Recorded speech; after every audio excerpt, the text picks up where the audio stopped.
Magandang gabi po sa inyong lahat. Ako po si Marilyn Mimi Bautista na nakatira sa Barangay San Isidro.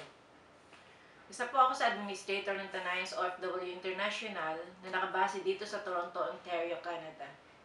Ako po ay labis na nagpapasalamat at nabigyan kami ng pagkakataon upang makapag-alay sa inyo ng simpleng pananalita at makabati sa aming mga mahal sa buhay. Ang purpose po ng aming samahan ay upang makapagbigay ng saya sa inyong lahat at makatulong sa ating mga kababayan na mahihirap diyan sa Tanay Rizal.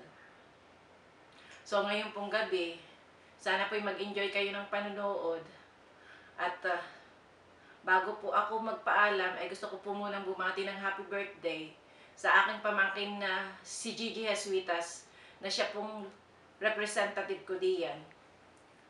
Gigi, happy birthday! At binabati ko rin po ang aking kuyang na siyang namamahala ng aking munting tahanan. Kuyang Ido ko po at ang asawa niyang si Lucy Bautista. Kumusta sa inyong lahat diyan? Happy Fiesta po sa inyong lahat at mabuhay po tayong lahat.